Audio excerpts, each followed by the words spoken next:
What's up, citizen? Welcome to our YouTube channel, The Powerhouse Podcast. I'm your guy, Gideon Degwa, with my co-host, Daniel Nyaga, aka General. And it goes without saying, we have our guest 001, Mr. Ken Lenaya. Santeni. Welcome, Ken. Okay. Now, tutaanza na introduction kwanza. All right. Tell us, who is Ken? Many things, but today I sit as financial markets expert, or I would say finance expert, with almost a decade plus experience in matters finance and economics. But the title I hold so proud is that I'm a father. And here I work right now for GTXN Kenya, which is a licensed fund manager and MSB as a regional director in charge of Africa.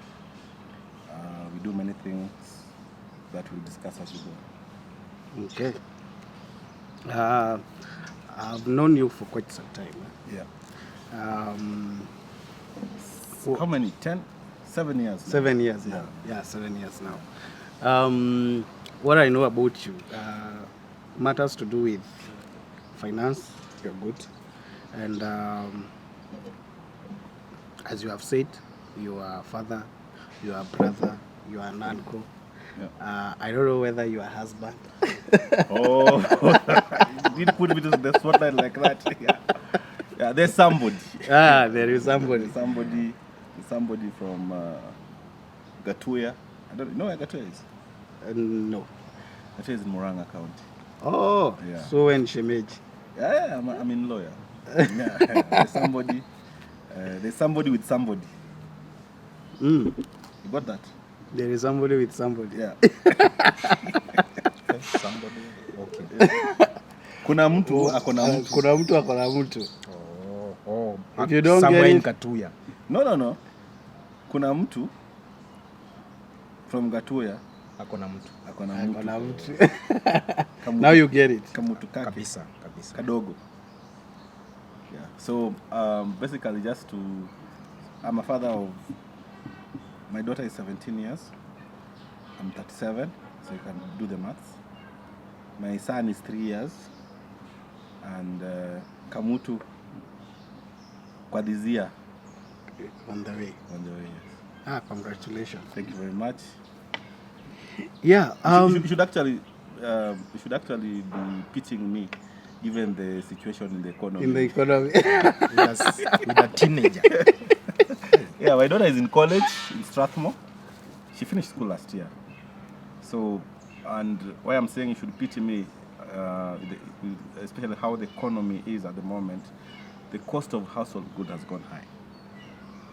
But you see, Lenaya, the government is telling us that maisha imekuwa rahisi sana. Do you believe the government? That's why we have you as an expert. I always tell my friend here that when the government tells us that our inflation has gone down by 50% from 6.9 to 2.9, I think it's a lie. Because the moment when I look at kama kuongewa mayai, 3 years ago it used to be 20 shillings. Today it's at 30 shillings.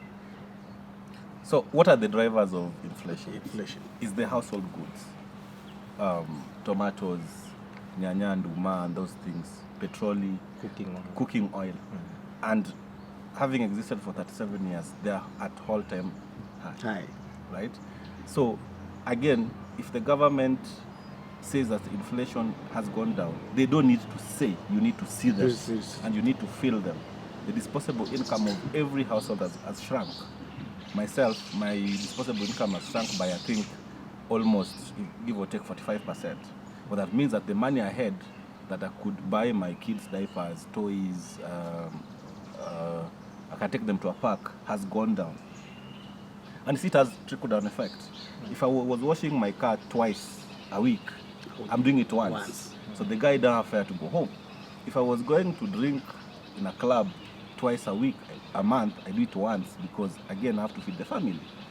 The rent has gone high because, first of all, the government is taxing the landlord more. The landlord passes that to the consumer, which is me. So it means that let's say the landlord is taking 10,000 more from me, then it means the amount I'm supposed to spend to the economy goes down by that 10%. So the government taxed me another 2.5, you can correct me on the figures, 2.5 on 1.5 on the housing levy, right? Sure. So it means that whatever I'm going to spend on the economy, and that's not just one individual household. I can't give my daughter pocket money anymore. It means she cannot go and buy snacks on the road, right? That means when you're out snacks, Will get less money. I can't give my girlfriend allowance anymore. It means that the guy's doing the makeup for her and her hair will only do it once a month. You get? So these are very basic understanding of what the government is saying versus what we are seeing. Now, I surely tell you, if you're driving on the road and you reach a traffic light, it's red, green, amber, green. So nobody should tell you, this is green and it's red. So when the government is trying so hard to explain something, then that thing is not what it is. You know, our former boss used to tell us, the moment you spend a whole hour explaining what you do in an office, then you've not done anything. Then that shows you. It goes without saying. Yes. Like if today I sat down on my KPIs are 1, 2, 3, and I've met them. Like my boss, I don't need to explain to my boss. Look, like, here I was working for a whole quarter. The moment you're explaining, you are not working. So the government is trying so hard to tell you, SHA is working, inflation has gone down, we've managed to pay these suppliers. But you can see when you walk around, the roads are stalled. You can see very well. Actually, for lack of a better word, there's nothing that is working in this country. Nothing. Even the chief is not working anymore. The chiefs have been abducted in Mandera. Yeah. The chiefs are not working anymore. And I think for the sake of the people who are younger than us, let's go back. Like me when I was in class 8, class 7, thereabout, we used to see the DEO, the district education officer, coming to schools. To see the progress. The progress. And we used to be assembled, and we say the loyalty pledge and the national anthem. I was in Shags for a week, last week, and I was asking, okay, they're telling me as alumni we need a fence, we need books, we need uniform. Yes, we'll do that, and we've done that. As a community. As alumni of that school. But these things, where's the DEO? Where is the government? They're no longer coming, they're no longer reaching the people. Now the people making so much noise about inflation has gone down, the cost of living has gone down, are the people that are personally benefiting from those projects that only favor the Kahoot around the presidency. But it gets interesting. Talking about schools, you find like a decade later after devolution, you find counties like Turkana, Mandera, students studying under a tree, like where we are right now. But where we are is because of it's a bit pushy, and we decided to do be it. It's here. Out of choice. It's out of choice. Yeah. But for them, they don't have that choice. It is circumstances. It's circumstances. And on the other hand, our president is giving out 20 million in one stand and pledging an extra 100 mic to support a church. So let me tell you, like if you look at I want us to go to the Asian countries. Like I was in Malaysia late last year, and the government of Malaysia has sorted 3 things: transport, housing, health, and education. So what we have in Kenya, we don't have public education or public schools. We have mass schools. We don't have public transport. We have mass transport, right? Now, there are things that once you privatize or you leave to the hands of private sector developers or people who are profit-oriented, like this is people's health, people's future, and people's safety. You've left in the hands of individuals that are there to make profit. They're going to make profit. Now, tell me any of the political elites that you know that their kids go to public school. None. Why? Because they are in bad condition. And they're supposed to be that in bad condition so that they become an election item the next election cycle. Right? Because if the government sorts education today and the government sorts health and transport, you will not have any reason to even think about election.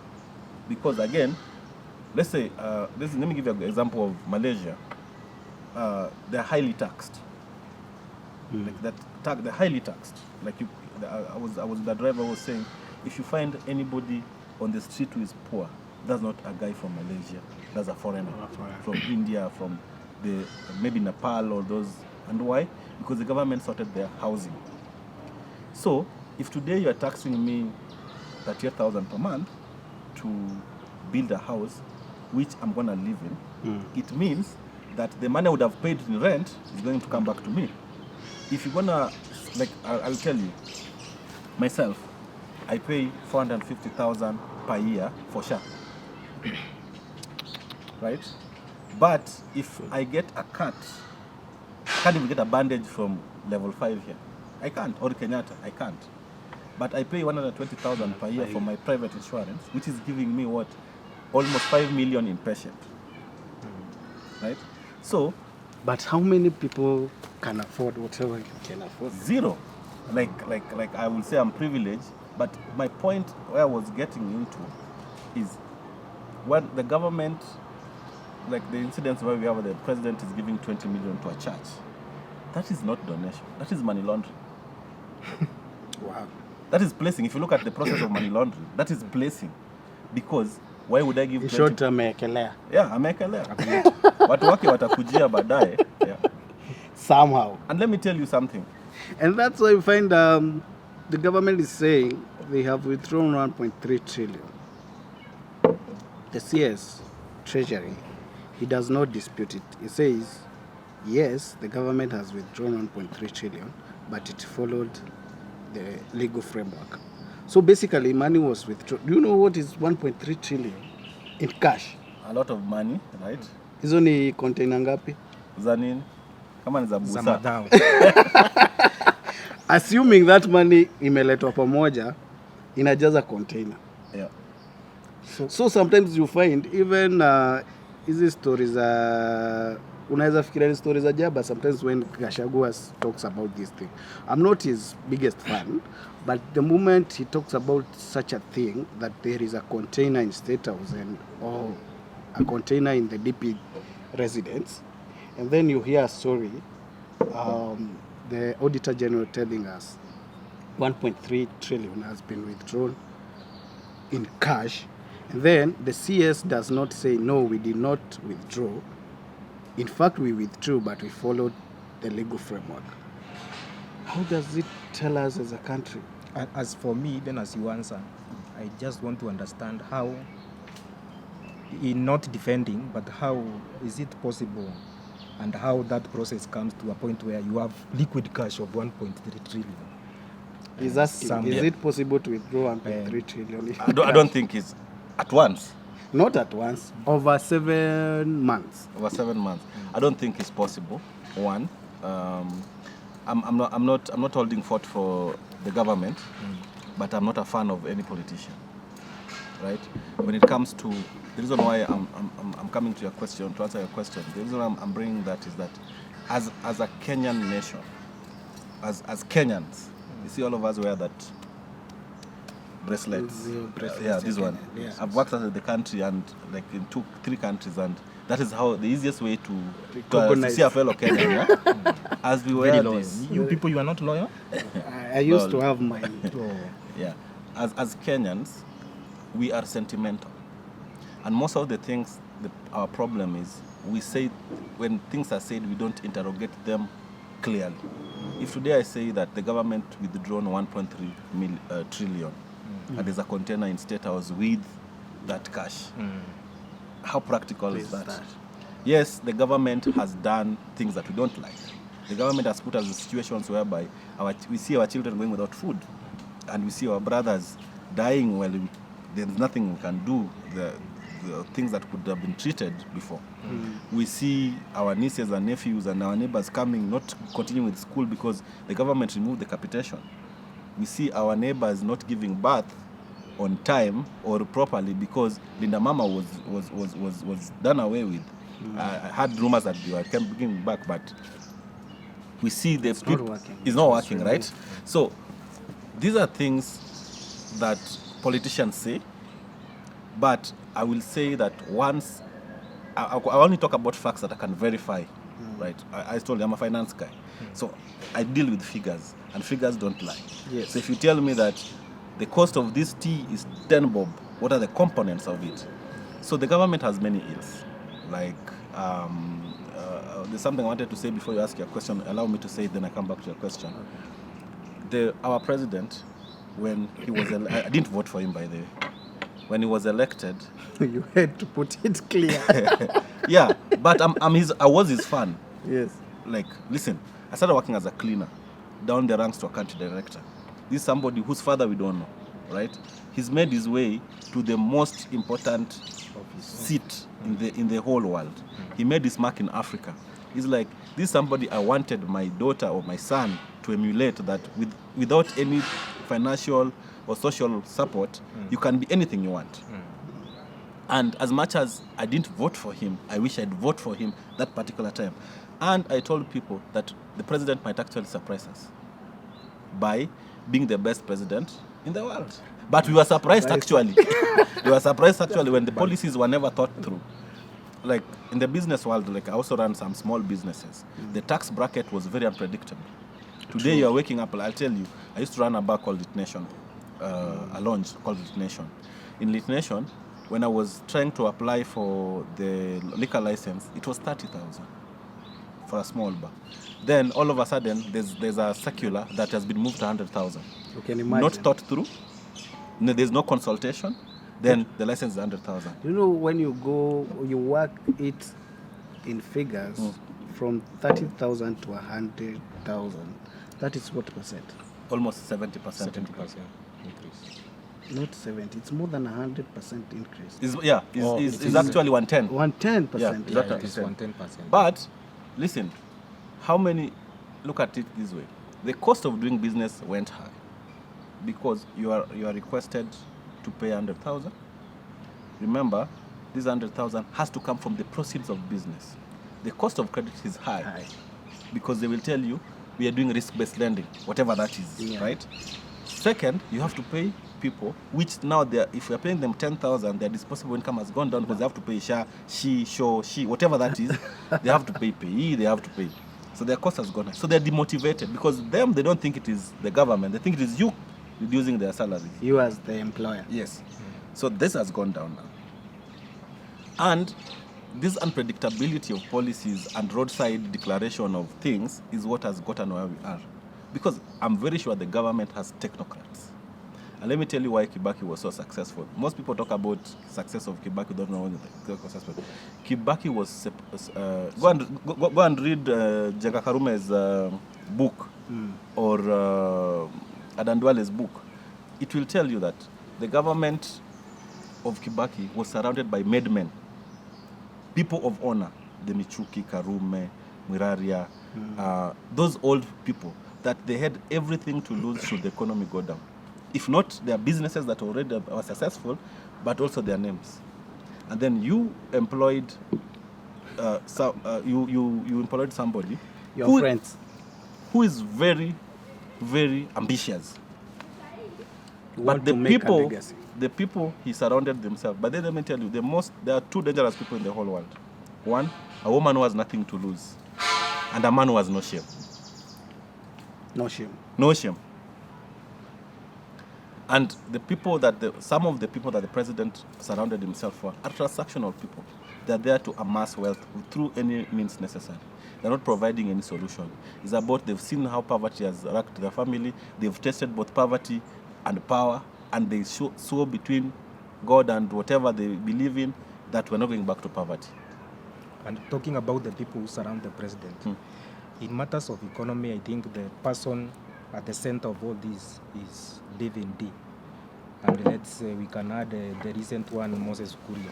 Does it mean that they are misadvising, or the president is not even? What is Moses Kuria's profession? He's a financier. Which finance? He used to work in a bank somewhere in Arabs. But being a banker does not mean you're finance. Banking is transactional. Ni kuchukua pesa na kuweka kwa till na Do you know count. being a professional, a banker by professional, what does a banker do? Let me tell you, a banker in what department? For example, assume you are a branch manager. Ni kama kusema wewe ni risk and compliance. Yeah. Bank has many departments. So listen, have you listened to Mr. Kure? Yes. He's a madman. Of course. But we also need to ask ourselves, does the president listens to his advice, Because even- or he advises himself? Like the whole of this plan, it's normally said that it came with Akina David D.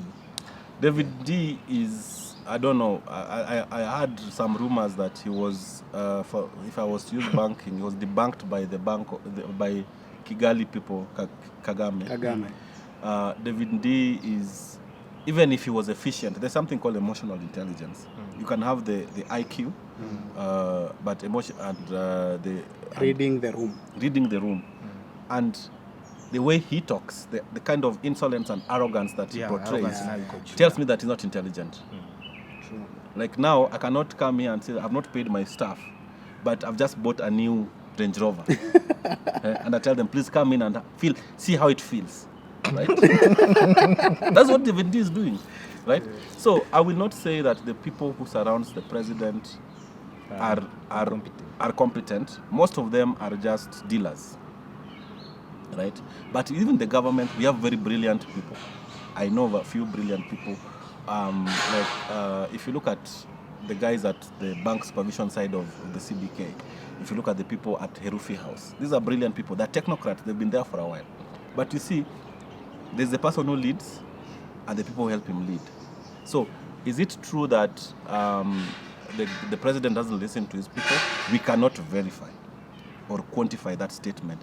But have we seen any change of direction since he came into power? There's a lot of circling going around here. Or should we say that even the president, because Kibaki, tunasemanga, he was successful in his plans about economy.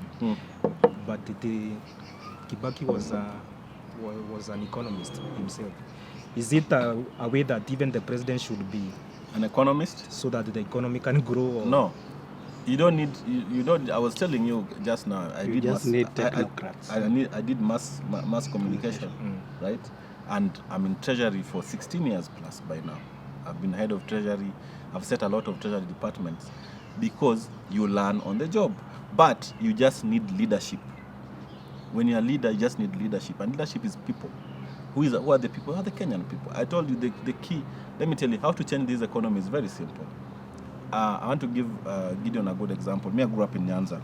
When I was growing, there was 4 sugar companies. There was Mumias, Nzoia, Chemelil, and Sony. If you remember, if you're not young enough, you remember there was Sony Sugar FC. Yes. There was Mumias Sugar FC, Nzoia FC. Yeah, right? And there was Chemelil. Let me use Chemelil because it was near to where I went to school. There was Chemelil Academy. If Chemelil Academy was coming for musical, the way they were dressed, in fact, they had a school bus which was sponsored by Chemelil Sugar, and not the government, right? So, by that industry existing there, we had a school, we have a nursing center, by the way, there's a shopping academy. center, right? There was an academy, was a football team. So one industry taking almost 7 spheres of the government, and that has taken away so much from the government because the government doesn't want to buy a school bus. But they'll come to that. I don't understand the excitement of having school buses for primary school and secondary school, but I'll come back to that. Now, if the government was serious about uplifting the economy, build industries. But industries are existing because the cost of power is too high. I wanted to buy some some buy in Langata Road. I asked him, how much is your electricity? He told me around 340,000 monthly. Fixed costs. That one you can't change. You can't change. Then water. That the government don't care whether we are drinking. Look, like the government is a joke. Look at what is happening in Kilimani, right? So the cost of if the government was just to build industries, the likes of Kikoy. I don't know if you remember when you were young, there were lorries who used to take cottons on the road. There was Stopamba. Back in my home area, there's a stage called Stopamba, whereby you guys used to cotton. Then I think in your areas there's milk and there's tea, right? These things are never built. Why? Because the government or the politicians, let me not use the government, the politicians want us to be jobless so that when they call a rally, we applaud and give us 200 shillings. But the government should just make sure that this industry works so that we can get our own 200. Because if Sony Sugar was working, Chemreal Sugar was working, and all those industry, Mumias, if the village around that area will be really community, empowered. They will be empowered. So the moment you call a political rally, there will be nowhere to. Nobody's going to come. Nobody is going to come. We have KPIs to meet. We are very big. Yes. The footballers will be training. The nurses will be on at Hosi. The workers will be the farmers will be on the way to go and farm. Nobody's going to come. So it's by design that the government is not sorting public goods. So they have designed it to fail. Who comes up with all this? Like the last time the president was in Western, he even said, "Well, kuna mtu hapo amereceive watu wa KCB, amereceive bonus hapo sahi." Like it feels they have started working, and then they even give statistics. This is how much we have sold sugar for the last 6 months. We have stopped importing. So is it something that is created? Is there one day your boss called you in a public rally and asked you, have you received your salary? It means there's something wrong, because there's a system to it. Like us who are employed, Gidi, I think Gidi used to be my colleague. Yes. Is when you receive your salary, you don't even want people to know. No. Like, that's the day you don't have money the most. So the fact that your salary or your bonus can be announced publicly, it means that thing was not working before. It is, and it's not at the president level to be giving bonuses. That's something that should be done at the county or the basic unit of administration. Hiyo ni kazi ya chief, not the president. I'm a governor. I'm not even a governor. Huh? Now, let me ask you, bro. Leave those CEC, those are all useless. Let me ask you a question. Why is it that the president is the one who's going to give bonuses for farmers in Mumias, and not the MD for Mumias, and not the finance of Mumias, and not even the finance officer of Mumias, not even the admin of was even the management of Mumias? Were they there? Did they even have the provision for those bonuses? What was the performance that we need to give bonuses? Because I don't. You know, actually, a going concern company, which was failing. It is very interesting, such company issuing bonuses. They were accrued bonuses that they had not been paid. But the company is operating at negative. I've revived now the company. So and I will start by giving all the bonuses that have been accruing, and that's why he was announcing for publicity and as a politician. I think it will be detrimental to our intelligence or even not even intelligence, our belief that you can believe a politician. Any politician is selfish, and whatever they do or say is based on emotions. As per that particular time. And all politicians are liars. I'm talking about politicians, not technocrats. The politicians are technocrats. Like, for example, if you talk about Dr. This guy, Bitemo, he's called Bitemo. Bitemo Ndemo. That's a technocrat. He might be in politics, but he's a technocrat. Esther Koimet, right? That a technocrat. I don't know from Treasury. Even the former governor, is it like Kipia? And he's now the chairman for the KRA. And you can see what he's doing with the KRA right now.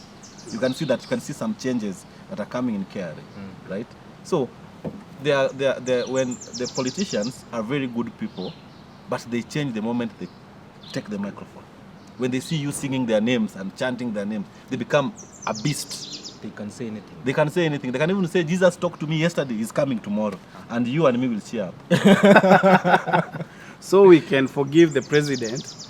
The president was becoming a politician there, not the president. 7 months ago, the president, after the Gen Z protest, did a presser and said, going forward, we shall not be having public officers doing arambes until such a time the Attorney General is going to give us a framework of such people to be, dishing out cash in public. 7 months later, the same president. Me, I don't have a problem with you giving out 20 million. I do. Okay, And I'll tell you why. That's a bone of contention. We can discuss. We can say it's stolen. No. Or the source of the money, we don't know. But the moment you go back to your words and you just ignore whatever you said, and then you are like, mtadu. So you have to separate the president as administration, as the head of nation, and he's also a politician. So now, why I'm saying I have a problem with the president, with us doing Harambee, we collect enough tax to fund public goods. Because what do we do Harambee for? Health. Right now, if you are to lose somebody, right now, I mean, 7 groups, there's somebody who passed away. For fundraising. 7 groups. I know that's also another tax that the government doesn't take into consideration. We are taxed because you're working, you have to pay your community when somebody dies. Black tax. No. Black man tax. We hold Harambees for education, health, mostly, and roads, right? But roads means you contribute. Maybe like you'll be told that we need to do Harambee so that this road can be flattened or something. It spoils your car. And Sometimes Ushago mostly. yeah, in the village, and they call you because you are the most successful son they have. But remember, when you told them don't vote for this guy, they never listened to you because that guy gave them 50 bob. But anyway, let me come to that. If the government would channel these funds to the right items and on time, we don't need to vote for people. We spend a lot of money. Like I was telling my team here. Let me give you an example. I have a lot of relationships in Kibera. So Kibera has Olympic primary, Olympic secondary, Ayani primary, and Old Raila Odinga. Those are 4 schools within less than 1 kilometer, and all of them have school buses. All of them. What is the role of school buses to primary school? They're not in transport business. They are there to educate children. But the bursary that is supposed to be given to teach these children, to fund their education, they're not giving these children bursary. They're buying buses. So the reason why we are in a position whereby the president feels the urge of giving 20 million to a church is because we know that, and let me tell you, do you know the biggest church, the one along Thika Road, Mombasa Road, the Winners Chapel? Monday to Sunday is free. There's nothing that's happening there. They go empty. They go empty. But the people who have built him, some of them don't have houses. So we build big. We are obsessed with, and let me tell you, religion is the opium of the poor. The poor gets high on religion. I agree with you. Right? Yeah. So, and if you look at the most successful communities like China or Malaysia or Singapore, they're not religious. Chinese don't believe in anything. I think poverty is connected to religion so much. That's what I'm saying, is an opium of the poor. The poor gets high on religion. So, why are we contributing for churches that nobody lives in? And we are forgetting school, which will educate us and let our sons and daughters come back and change our society. You start a small business, you employ 2 people. The people you employed, like if you employ a lady who was a kid, he employs a nanny. Yeah? The nanny, it's trickle down effect. But we want just to be sentimental with our future, and that's what has led us here. So the president has no business doing Harambee. As a president. As a politician, yes.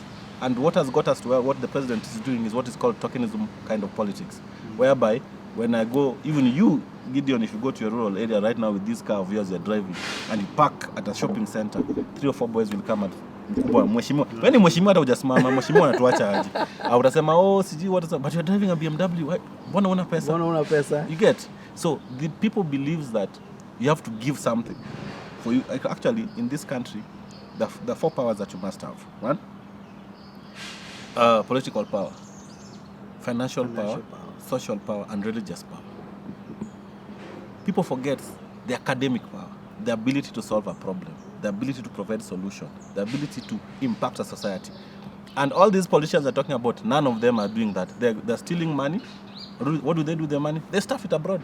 They stuff in their houses. This money is not trickling. Nobody's building schools anymore. Tell me a new school that has been built ever since Moi did his Moi Girls, Moi what. Which school have you seen that has been built? None. They just refurbished the whole schools. Right? So we're not building schools anymore. We are building churches for 1.2 billion. For who? To get the mass. And do you believe that? Do you believe that you're building churches for 1.2 billion? Me, I believe. Do you know how much 1.2 billion is? It's a lot of money. I don't. Unaweza kutengeneza Kenyatta hospital ingine.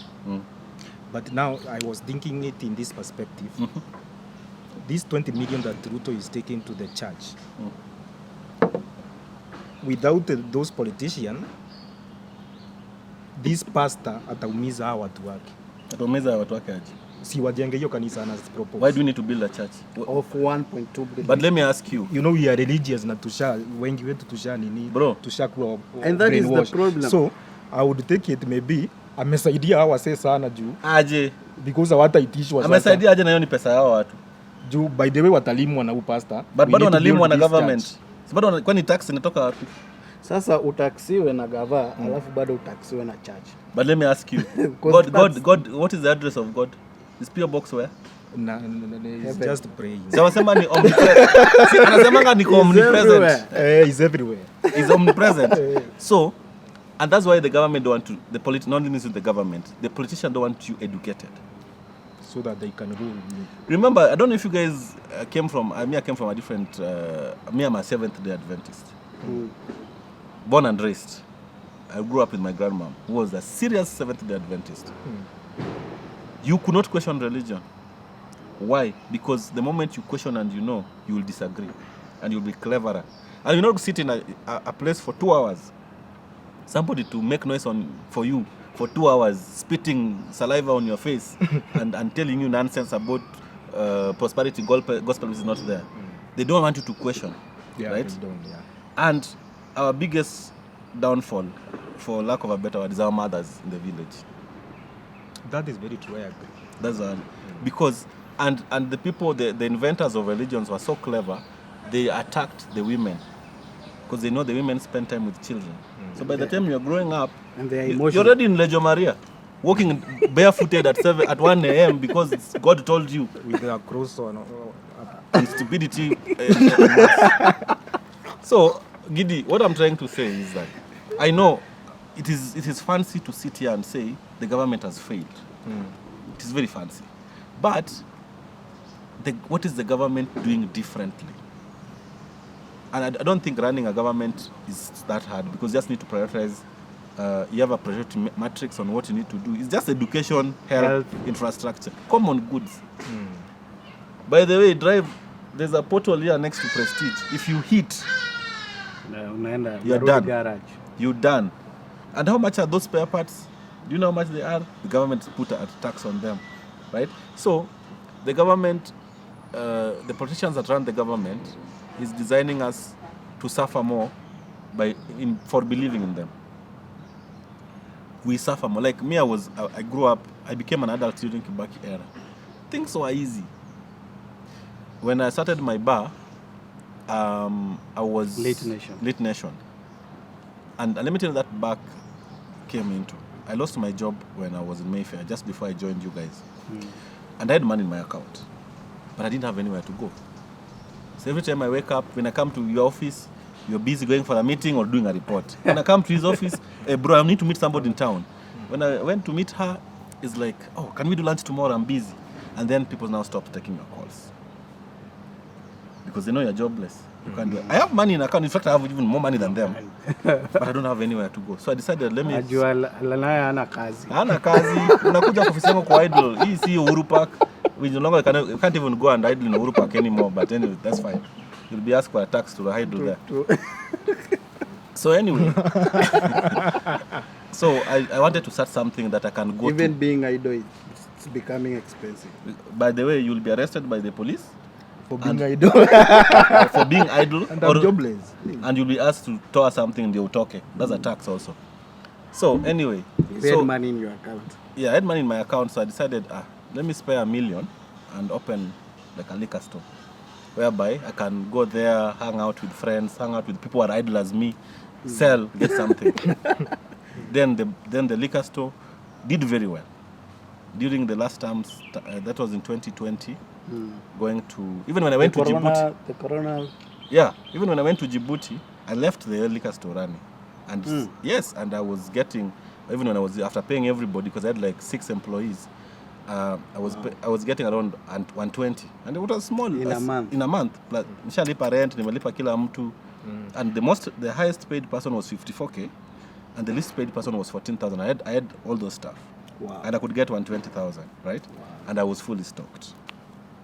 So my biggest mistake is I'm normally a victim of my own ambitions. I have voices ringing on my head. So I said, if I could, I'd made this. What's next? What next? So I've opened a bar. I had some money in account as well. I made some money when I used to work with Afriex.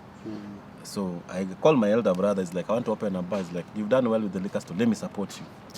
And by the way, I pity that guy because all his money got lost. My brother. He gave me money. He gave me almost, give or take, half of what I wanted to start with. We did a bar. It was a partnership. I asked him for money. He's my elder brother. He gives me money for being his brother. It's not a partnership. He gives me money. You never told him. You know, even with my brother, anytime that we are together and there is a bill to be sorted, I'm the youngest. So I always You don't tell pay them, bills when your brothers are there. I did not ask God To give me the elder brothers. for you to be. So you tax them for being old. Si mimi nilisema uzaliwa wa kwanza. Lipa bill. Lipa bill. I also don't pay bills when I'm with my elder brothers. Even if I want. Regardless whether I have money or not. But also we pay it because they send you for free.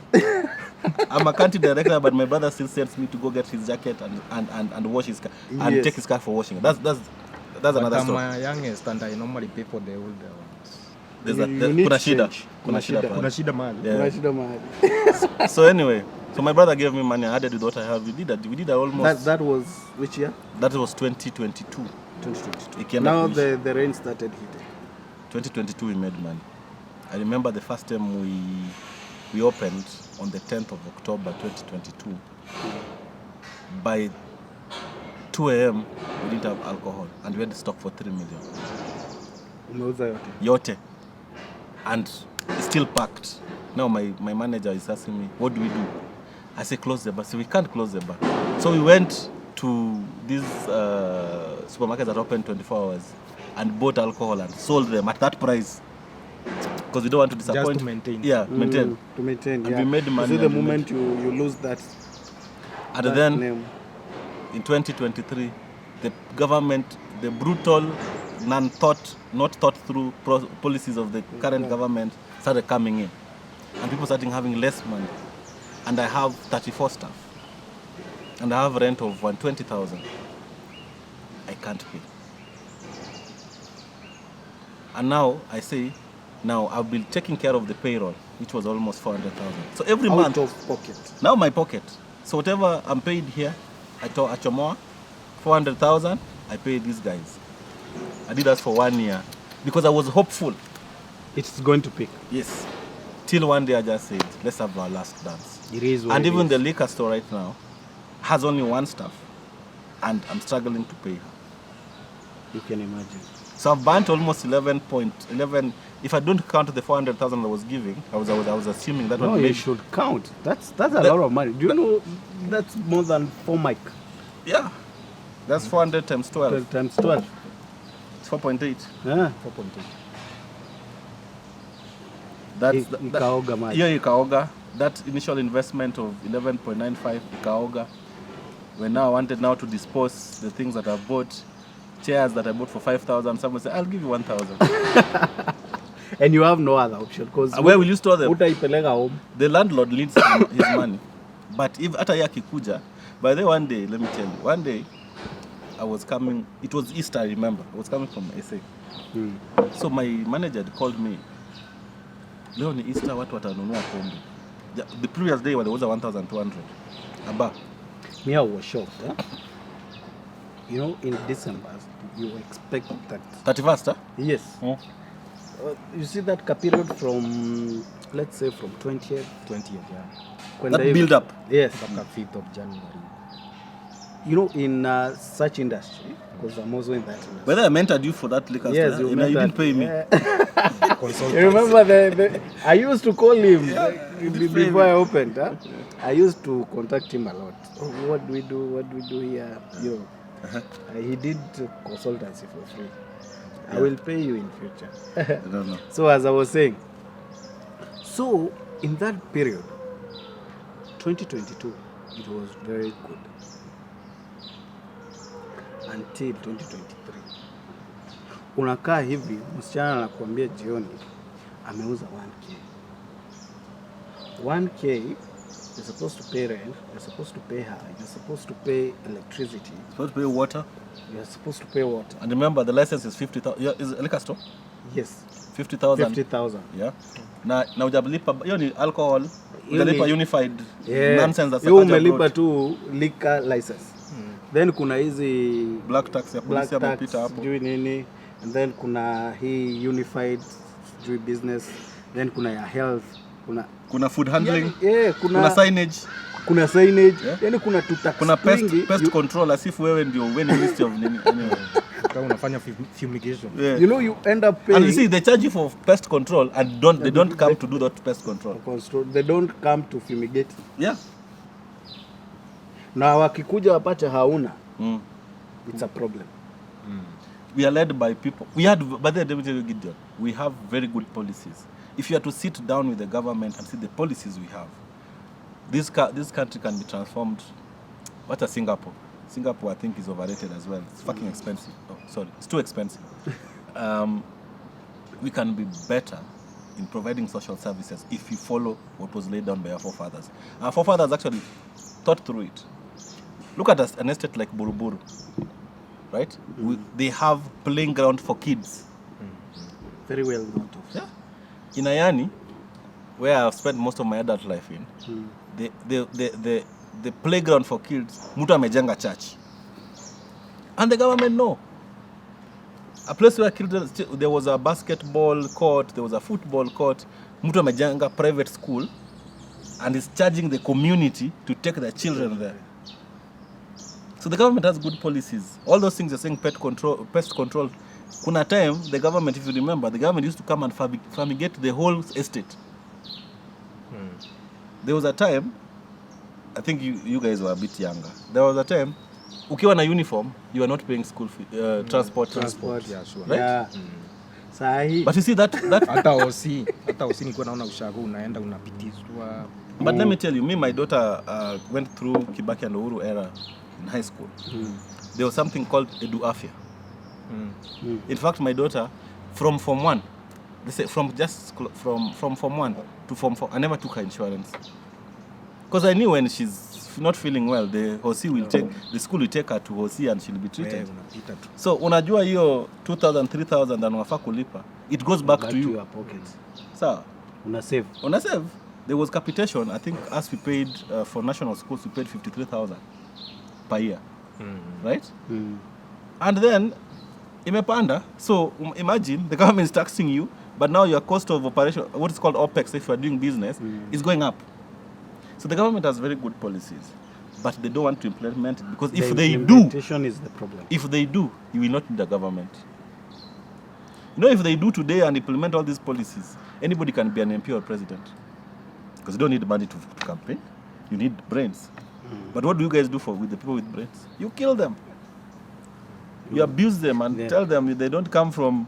I was somewhere and somebody was giving me an example. The Luo Nation is now a swing vote, and I'm like, with all the intelligence I have and all the education I have, you want to put me in a swing basket? I will vote for whoever I want to vote for because of if he's following my need. So the question we should ask ourselves: what next? Do you think anything is going to change in 2027? And by there, let me tell you. Actually, I was going there. In 2027, might make 207 to be a joke. Do you believe that? Yes. Somebody said so sometimes back, yeah. Either it will be a defining moment in a way that we either... We won't have a 202 moment. I'm coming there. My thoughts, I might be wrong, but for all the thoughts I have, I've been rarely wrong. But I told guys before that Ruto was going to be the president. Mimi ni mtu wa baba, and unfortunately the only reason why mimi nilikuwa mtu wa baba because he was my tribe with all the education I have. So but important. I hoped. So you are part of the process. It's a homeboy. I am. It's a homeboy mentality. I'll tell you, Gideon. The mtu wetu. Let me give you an example. One day when I was in Djibouti, You know, Djibouti is a French-speaking country. Yes. And when I went to Djibouti to look for money, I didn't even think I can't speak French. Me, I was given a salary. I was like, I think I was being paid uku 350,000. Where we were used to work. Where we used to work. Somebody's giving you almost 20 times. Guys, don't judge me with Langaya's salary. No, I was being paid, and that was a lot of money here. Yeah. And like, for somebody who was jobless. It's comfortable. No, I was being paid well. I was among the people who were paid well. Yeah. How many people earned 350,000? And that was then. That was then, yeah? Yeah. Now 5 years ago. Yeah. 7 years ago. Yeah. So I went to Djibouti. I'm coming to homeboy mentality. You see, this thing is wearing. So we are sitting at a restaurant. So there's something called, in Djibouti they don't sell alcohol everywhere. So there are very specific places you will get alcohol. So one of the places where we could get alcohol was called La Chamia. So I'm at La Chamia and I'm seeing a lady with a Kenyan band. And I was like, who ni wetu? So I went and said hi. Her name was Sadia. She was the Kenyan ambassador to Djibouti. Wow, what a coincidence. Yes. So I told her, I'm working here. I took her number. It was very good to find somebody who speaks the same language as I speak and talks the way I do. And given that if she was an ambassador, she never cared this is our own because we are not so many in Djibouti. Now, when I had issues with my employer, in Djibouti now, because we had some issues on my contract, that Sadia lady made sure that she, with her flag, made sure that the bank paid me in full, and I was left out, and he told the guys for Djibouti, either you sort him or I call the president. You see, she was looking out for their own. Or their own. Now, if I was here in Kenya, ningeoga, because everybody has a problem, unless it's Hassan. Now, if today he is vying for a position in, let's say, Nyeri, and is vying with somebody from Muranga and Kirinyaga, and you from Nyeri, and he's from Nyeri, who would you vote for? Him. His homeboy mentality. Yes. If he comes back to here, he's vying not with... even listening to his policies or his Yeah, he's our boy, we know him. Mudo wa nyumba. Yeah, muda wa nyumba. Even us, we have that. Now, when he's now vying with from somebody from Kisumu, we still, mtu wa Kirinyaga atamvotia. If he goes to East Africa and is voting for somebody from Tanzania and vying with somebody from Tanzania and Uganda, you're going to vote for him. Me, I don't even know him. Oh, he's Kenyan. Let's do it. If like he went... Baba Ineyo. Yeah. If he went to... If you went to... That is a different case. That is a different case. If you went to... I'll come back to that. If you went to another continent and is African and is vying against the white, I'm going to vote for him. His homeboy mentality. So, I have no problem that we vote for our own. But we should vote for our own who is intelligent. Who knows what he's talking about. Who is not inciting us against others. Who has at least a little bit of empathy to what we are suffering from. But now we take the people that have been rejected by class, by school, rejected by society, rejected by books. Me, what I think, you see the political elite that we have, the old one. Yeah. I think it will take us 10 to 20 years to get rid of them. Unless you ban all of them. They are going to die anyway. But they're bringing their sons. With the same mentality. But you see, look at, we know them anyway, we know them, we can name them. The Musali of this world, the Papa Roma of this world, Baba of this world, Uhuru Kenyatta, Kalonzo, and then we have Raila.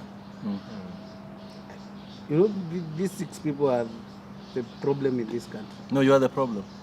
No, you are the problem. You vote Don't force you. When they die, our problems are going to be finished. No, when you change your mentality, No, it is you. it is you vote them. They don't force you.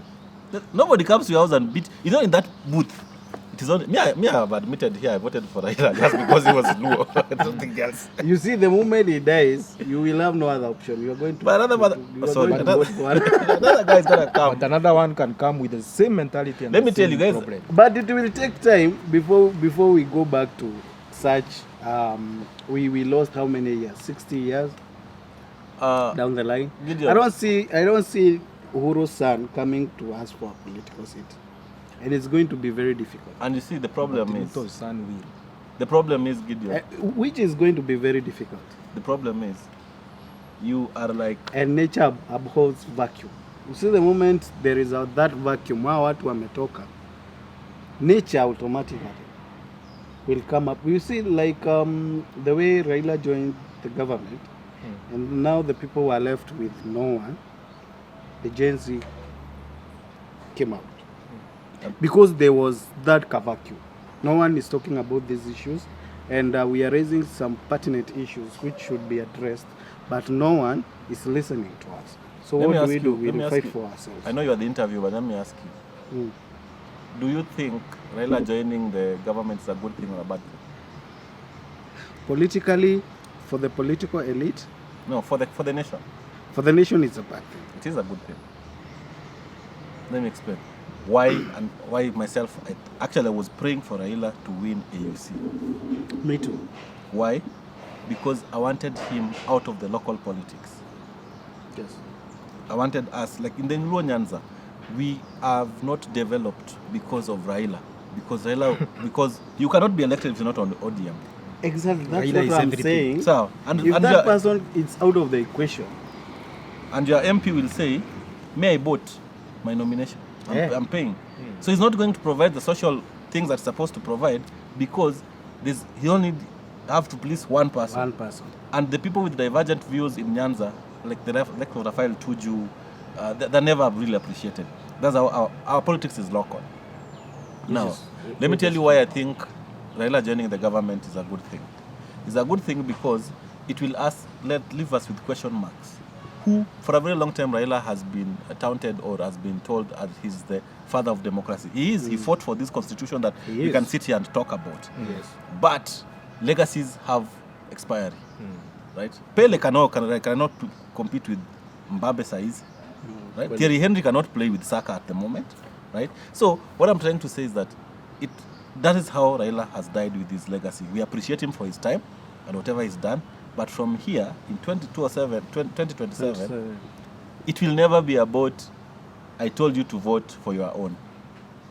Because here we've sat, I don't even know which tribe you guys are coming from. Exactly, and that's why I'm saying the political and you're gonna vote are the problem. And you're going to turn out to vote, and your vote will be stolen, and you guys don't know how to back down. As we can back down, hey, we have children, we have jobs, oh, my girlfriend, oh, my employer will see me. Oh, you mean these young people? These young people, they're going to vote in numbers. And they have also awakened up this middle class. And they are idle. They are jobless. They are jobless. And intelligent. So it's good. And do you know what they studied in school? Those set books, Kifo Kisimani, Mayai Waziri wa Mayai. Those were insightful books that taught them that you have to fight for your rights. Huh?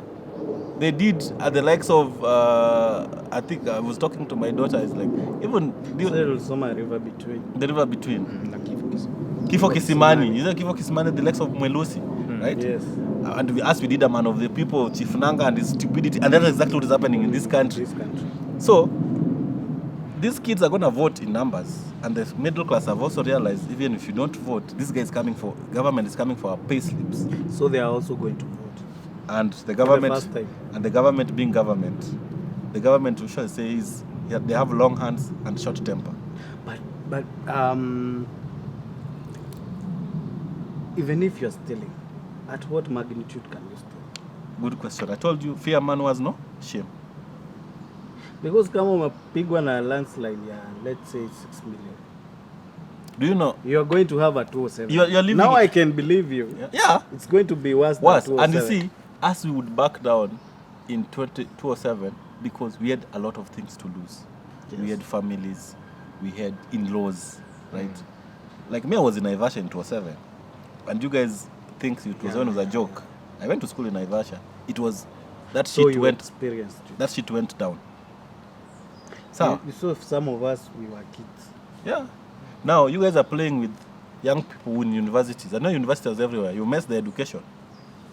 Help is what took us to school the other day and gave us girlfriend. You know they closed to. Yes. And I think whoever is advising the government should tell them that they should not mess with the university kids. So now goes back to my question. How is Raila joining the government? Good thing. We won't listen to him anymore. And we, I mean the nation.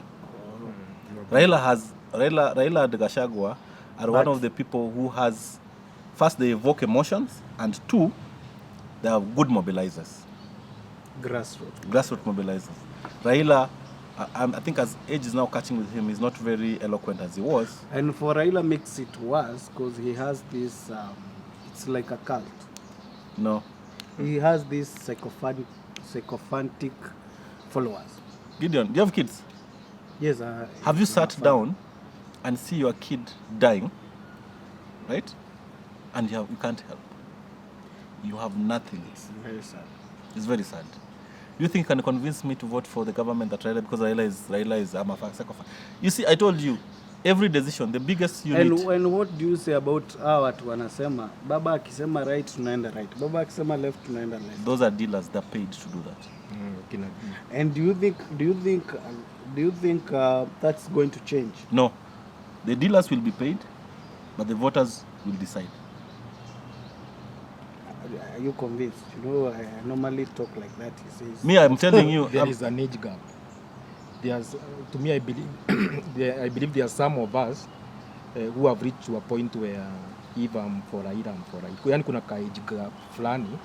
That's why we are talking about those who are in university.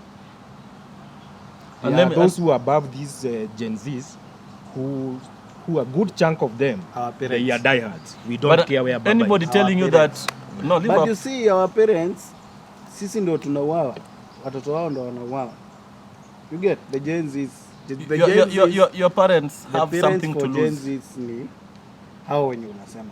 And that's what I'm told you. Your parents have something to lose. You don't. You don't have a job. You don't have a family. You can't afford shit. You're into drugs. Why do you think? Why do you think people? That's the definition of a Kenyan. Let me ask you. Why do you think? Like you and me, when we were growing up, when we went to a club, we used to drink classy drinks, right? JDs of this world, Ciroc of this world. Have you seen these kids drinking? They drink anything that is open in front of them. Kibao County. Kibao County, like who drinks County? Like, because no, for lack of a better word, that's not paid publicity. it's not. I'm just saying what I'm seeing, and these are kids who had so much hope in life. Yeah, that I'm going to the university, get a degree, and get a job. The biggest drug in the world is hope. Exactly, that's what I was telling this guy the other day. And when you take that drug from me, I suffer from withdrawal syndromes. And that's what the president sold to the Kenyan people. My the hustler now. Hope, yeah. My brother who went to school and did engineering has no job. My sister who did nursing has no job. Now me, even if I do engineering, I will not have a job. So what do? Face these guys head on. And what I was telling you, 2027 is going to be nasty, is because we have people who have nothing to lose, including their own lives.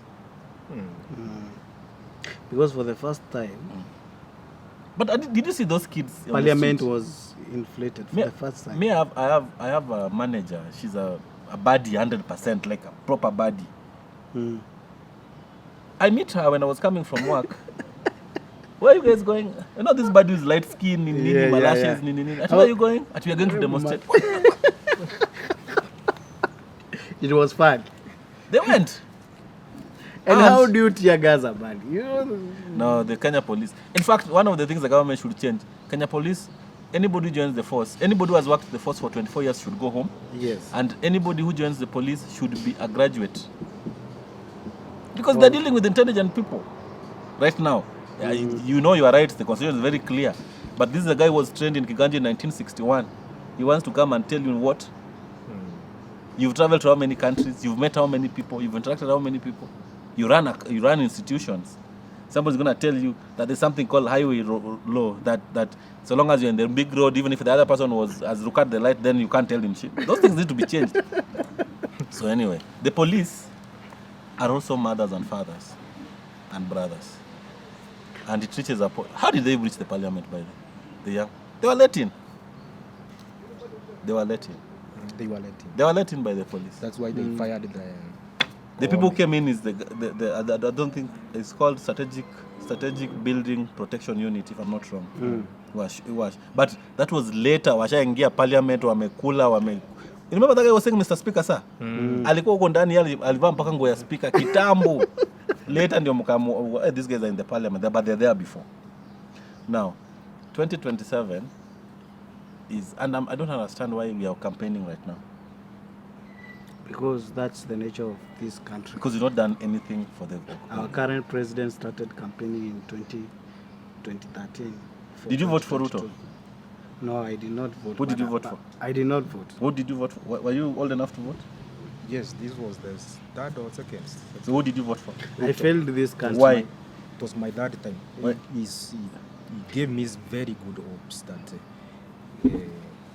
on how to uplift people from bottom up. But have you ever heard of a prostitute talking to you about very- STIs? Eh? Have you ever heard of any prostitute talking to you about STIs? She cannot. And if you get, tell you, I don't know. Sijui umetoa wapi.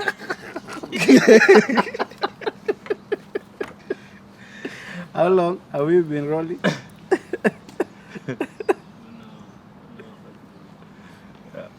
Done. So we have a lot to discuss. Catch up. And a lot to catch up. We have not even touched about your life, which is very interesting. My life, I think I'm one of the, for lack of a better word, I'm one of the luckiest human beings in the whole world. I'll tell you why. I got a job as a cleaner, and we were 38 people who got jobs as cleaners. First, where were you born? Oh, I was born. To answer from the initiation. I was born in Nyakach. So Nyakach is in what is called Kisumu Rural. So it's within the Kisumu County, but it's outside Kisumu. So from Nyakach to Kisumu, a place called Paponditi is around 40 minutes. Mom and dad died when I was pretty young. Dad died in 1994. I was 6 years, and mom died in 1997. So we can say you see, kuna mtu aliniambia the moment you are above 30 years, You're no longer an orphan? you are no longer Nope.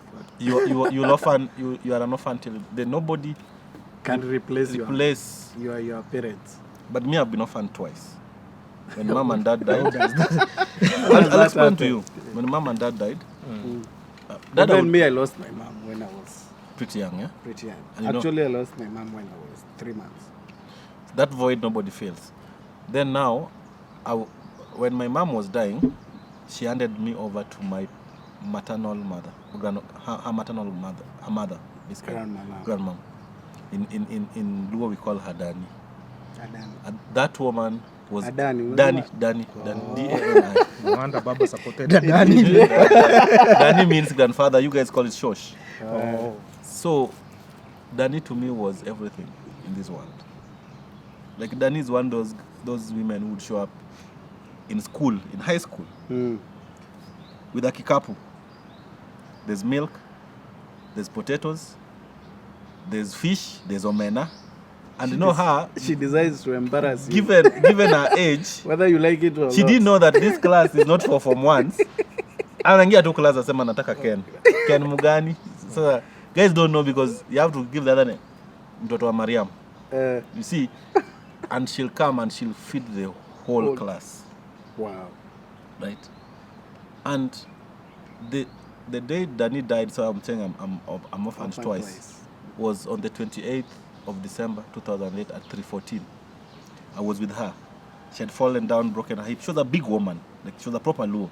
She was, I think, 6 point something, and she was big. I think she fell down and broke her hip bone. hip. So I traveled to Kisumu to sit with her. I found her. Then she told me something. You are now an adult, you'll get a job. And then that was around 3. Then 3:14, the big lady rested. But I'd promised this woman that if I become a pilot, when I pass by, because there was a thing, ndege ilikuwa napita hapo kila siku. Nitakuwa nakudropia blankets and nets because, we lived in the shores of Lake Victoria and there was a lot of floods and mosquitoes and such. This woman died at 3:14. At 3:50, I get a call from DTB that somebody... Same day, the same time that I need to come back for an interview. Somebody has suggested me for a position. So I came, so this is on 28th of December.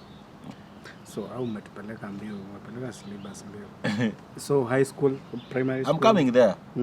I'll come there. So the 28th of December, I traveled, the same day she died, I traveled at night to Nairobi, did my interview on the 29th, came back, then he was buried on the 31st, if I'm not wrong. I might have missed the date. The moment we went to grave as grandchildren to put the soil, after doing mine, I get a call that I've gotten a job. DTB. Wow. And so now. Blessing in disguise. Yes. So that chapter, my grandmom closed, mine started. So I went to school I went to two primary school. One is called Simbi Primary School in my mom's area in Karachuonyo constituency, which is in Homa Bay County, and Tulu Primary School, which is in my home area. But I cleared school in Tulu Primary School. And then I went to Gendia High in Karachuonyo. And then I left Gendia. So you were circumlocating between Homa Bay and Kisumu County. They're not their neighbors. And I went to Naivasha. I went to school in Naivasha. high school now? High school, yes, now. So I was by there. So for the first time nimekuja nimekuja town. So pia wewe ni wakukuja kama sisi. Mimi wakukampa. So I had an uncle who used to work, who was an hotelier, who used to work in Naivasha. There was a school called Dian Handa. It's no longer, it's not children's home mode. It was turned to something, rehabilitation center. I went to Naivasha, did Form 2, Form 3, Form 4. I got a B-. My brother was like, you're joking. Go back to school. For real? Yeah. So now I went back to Shads. So B- you have failed? I had failed. I'd failed because I've been number 1 from class 1 to Form 4. Remember? I thought all of us have always been number 1 in primary school. This one is real. Leave alone. Yeah. No, me, I was number 1 too. Me, I was number 1. Bana. Which school? I've been number Nembo primary. Me, number 1 from class 1 to Form 4. And in my, I've been just after grand. So the bar was high. In fact, when the results came out, my people, even the teachers, were looking for my name in the newspaper. Fortunately, they could not. Even when the results came out, I remember my brother used to work for Aga Khan there. The results came out. We never watched news. I said, I want to watch news. Have you checked? No, Kitambo, you can check your results with SMS. Kitambo, you have to go to school. Yeah, so Rift Valley was red. No, our school is not there. My name is not there. So it's like, ask the teachers, what did you get? So I get a B-. And my brother is like, you go back to school. And remember, my brother told me something. We took you to school because they sacrificed so much to pay for my school fees. Because even the money they were earning was not much. But nimetoka shule, nimetoka na mtoto na bad grades. Remember, I got a kid when I was in school. Oh, yeah, I was wondering, 37 with a 17-year-old. I got a kid in high school. In high school when I was in Form 3. Wow. And bad grades. So that school was a mixed school. So you see, as we are ratchet people. And how were you able to raise that kid in high school? Hapo kwanza. Tulia. So it's a long story. So after finishing high school, I went back. You repeated? I repeated Form 4 now, but in Shags now. My brother was like... In the village school? Village school, it's called Olemba Secondary School. Our motto was struggle to excel. You must struggle. And struggles we did. And struggle we did. To excel. Guess what? I got the same grades. A B-. With the same grades. Whatever I got in chemistry is what I got. What I got is same grades, same points. So you wasted a whole year? To just photocopy. But not wasting. I'm raised to... But I was also young. But I was raised... Me even right now, I cannot say no to my brothers. They're my elders. They're my parents. When they tell you... I can now because I'm almost a grandfather, I can differ with them. You can give some views. Yeah, but rarely but we they are lie. not final. Me too. rarely will I get in a position where I disagree with my brothers, right? Yeah. So being a last born in a family of 5, they took over me with my grandmom. Sometimes when grandmom could not, they're the people I looked up to. They taught me how to tie my shoes, how to wear khaki, how to tuck in, right? So they're my father's parents, basically. So from there, I got a job at DTB. So now, let's come with this. That was your first job? Yeah, that was my first job. Wow. So my aunt, my sister's mom. No. How do you come from being a cleaner to DTB? I was at a cleaner at DTB. Or the job was to become a cleaner? The job that DTB gave me? Yes. Actually, the title was administrative assistant. Then I googled administrative assistant. I was like, boss, I'm a big man. You work in a bank? By that time, I was in my brothers had got some money. They've taken me to first year in University of Nairobi. I was doing mass communication. So I get a job. So you got the job before you finish your... I had not gone to college. What finish? I was a cleaner. Si nimetoka high school. Wow. Si ndio? DTDobi. What were you doing when you ulimaliza? Mimi nilikuwa nakunywa chana ushago. So ulikuwa unafanya nini? Kuna mela So- ushago. I think This guy was going for interviews in DTB. I could not So even let me How? tell you, I started saying that I was a very lucky human being. So there was my aunt, whose husband was group head of HR for DTV, right? So because I was not educated by that time and I didn't qualify for any other job, being a cleaner was the easiest job to give me. Ingiza kichwa tu. Ningize kichwa. And I think even them, they underestimated me. So I got a job as a cleaner. So the title called administrative assistant. If you Google that, it's a very high-end job. So when I went there, I remember it was at Prestige Plaza here. I walked in. I didn't even have an official nini. I know in my family, Umetoka ushago. I've been in Nairobi with my brothers, but mimi ni mtu wa ushago. Sina hata nguo official. So my brothers, they used to work. Another one used to work for East African Cable. Another one akanisambia, "Mnipatie shati na trouser." So, trouser is long but they're tall. And I was skinny boy. Nimeingia pale. So my boss was called Marion Wanjiku. May God bless that woman. So I walked in. She looked at me and asked me, "You're the new cleaner?" I was like, "Yeah." Unangoja upatiwe Desk na computer. Nini. You want to administrate. So Marion takes me around. You'll be making tea for us. Remember, I'm a proper last born. Nimelelewa na Dani huko Shago. Mimi alafu being an orphan, I was not touching shit. Then we would not allow it. Oh, this is my daughter's son. Oh, he's an orphan. Anyway, mimi sikuzwi. I was a proper, yani nikaa mimi nilikuwa assistant wake. Doors zake mimi nilikuwa nayo. Akienda church na bebea bag. I was. So you had those characteristics of a typical last born. I still have them today. You'll see me with my brothers. You won't even think that I'm this. I work somewhere. Even with my sisters, I'm a typical last born, and I'm proud of it. So anyway, I'm being oriented. So asubuhi nakuja unafagia bank, alafu unatupikia chai, alafu kama kuna place tunafaa kutuma. These guys can send you for lunch. Can send you to the office. I'm just trying to picture the lion. And I'm like, what the fuck? So I call my auntie, whose husband amenipatia kazi, si ndio? Auntie akaniambia, fanya hata kidogo. Then Marion saw the disappointment in my eyes. Akaniuliza, what choices do you have? I said, nothing, but I don't need to work. I'm a last born. No, you need to work. You are the last born. I'm the last born. I'm loved at home, man. I don't need to clean. Miss J. Osha, anything. Marion told me, listen, money has no rank. I think you heard me saying money has no rank. I got that from Marion. Money has no rank.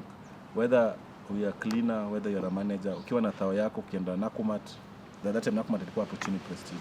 You use it. Nobody will ask you, hii pesa umetoa wapi. Right? So fanya tu, something will come up. So I did that for 6 to 9 months. Then I was promoted to a teller. Wow. Nilikuwa nikisha clean na kana teller. Naona hii kazi kumbe ni rahisi hivi. So that's debit na credit. The system they used to use was called Flex Cube. So unaweka tu code, dead code. So for cash deposit was called CLDC, cash deposit local currency. So ukiweka hiyo inakuletea account, unaweka account, una print, una count pesa na machine. Nikasema what? So when the teller fell sick, I took over. And the teller fell sick and never came back. So now got promoted. Yeah, got promoted. He's still alive. No, he's a good guy. He's called Charles Mungai. He's a good guy. He didn't like me because I was too ambitious. No, not even ambitious. I was too chaotic. Like I'm playing loud music. I'm not tucking in. I don't wear a tie. You get? He always and you are in the bank, and you used to come to me and adjust my tie. Like you need to tuck in. Yeah, I was a proper young guy. And then I started learning what the front officer was doing. And then when Marion resigned, Marion made sure that we were moved. Okay, of course, we are qualified to do that. We are moved on to next level. And then from there, I went to Treasury. There's a lady whose father was my friend. And I used to serve them very well. Kumbe was a big shot at the Treasury. So an opportunity came, he told me, you want to join? I said no. I said no 4 times. Till one day, the manager, the head of Treasury came from me and said, we are moving to Treasury. So hapa kwa branch, kulikuwa na tip. Remember that was 2013 election. Mazen nilikuwa nimepewa 50,000, 60,000 tip. Kuna time nimepewa hata na huyu Sonko, Mike Sonko, 50,000. Sometimes I was struggling with school fees, he gave me 70. So at that time now, I'm trying to pull myself off my brothers now. So pale kwa teller you have one-on-one interaction with a lot of people. Clients. With a lot of people. Like I remember I met Fidel Odinga, I met Hassan Omar as a teller now, and most of the politicians, because that is time when they needed money most. And I'm a very customer centric. Like I would solve their problems there and then. I know they're busy. We don't need to keep them. Yeah. So I met a lot of big shots then. And given somebody from the village, like I'd made it now. No, literally you are working. My first salary, and my first salary was 13,081 bob. Nililipwa hiyo on 25th, tukaenda town na maboys wangu, nilirudi na 20 bob. I doubt it is the 81, the extra. Mbuni 20. Nilikuja na 20 bob. That sounds like me. And I was very proud of what I was doing. You would literally find me with my name tag on all the time. Only Sundays and Fridays. And only Sundays, but even if I'm not going to work, I'll put my name tag on. I was very proud of it. And then from Treasury, I worked there for 4 years. I was promoted to assistant Treasury manager. Then I went to Credit Bank for 4 years. Then I went to Mayfair Bank. Mayfair Bank was bullshit. Wow. For lack of a better word. Wow. The place then was very toxic. I remember my boss, may God once take her to hell. I remember. Wow. and the biggest leprosy should attack. Jokes aside, the problem is lightning. The problem, she must be a very evil woman. She is. Wow. And I know this is a public podcast, and I will say it proudly because I told her, you know, Gideon, if today somebody is put under you, a young person, an old person, but is under you, they don't, just because they report to you or you are senior, don't take out their decency. They're still somebody's mother, father. They're still somebody's brother, son. And the difference between a man and her dreams or his dreams is time. These young people you're seeing here, they're going to be your bosses one day. They're going to be somebody's father. True. And some of them know more than you do. So if you frustrate that, this is a culture in the corporate world, especially banking, that I can't question you. I can't tell you this is wrong. Can we do it this other way? And when I did that at Mayfair, I became an enemy. I remember that day, I had come from industry. It's either her way or the highway. Yeah, and her way was wrong. She's been the same organization since Kenyatta kwe prime minister. Ni wale watu ni kama public institution. And you know something funny? Jamani mzee amekaa hapo huwezi mwambia kitu. And you see, I'd worked with the husband at DTB. Brilliant young guy, a good manager. I'm like, how did he even marry this one? So, I'm a student and a product of Diamond Trust Bank, right? Diamond Trust Bank, meritocracy, like work. We fanya kazi. Wachana mambo mingi. I don't like you, that's your problem. I worked with John Mully of Credit Bank that will only ask you, so how do we do it? This way. I was thinking this way, but if you're always going to work, let's see. He was more interested in results more than interested on how you do it. You don't come to work, you're not feeling well, please go home. Because I've heard, I was telling I was I'm one of the most lucky guys. I have a blood clot in the brain. Right? Wow. And I tell this to them so that they know sometimes it can get messy. I don't know if the blood clot moved, maybe that's why I'm a madman, but it's somewhere in the brain. I don't know. The doctors never removed it. The people call me have a bad head. So anyway, then I come to these guys, and you see, these guys at Mayfair pursued me for 2 years. I didn't want to move. I had a very good job at Credit Bank. I left DTB when I was being paid 110,000, and I went to Mayfair. Not Mayfair, I went to Credit Bank. And I saw my letter of offer. I nearly thought, hapa mmandika vibaya. Hii contract. Hii contract. Like 110 hii yote ni yangu. 110 to 320. Like, kuna shida. Kuna shida pale. Right? So that's the value. And you know, in Credit Bank, in fact, if I was to go back to banking, I would go back to Credit Bank. Most of my development and investment and the money I made at Credit Bank because I was at peace. The HR was actually a HR where you could go to and say, I'm struggling. Remember when I wanted to buy a car, nikitoka DTB nilikuwa na Subaru.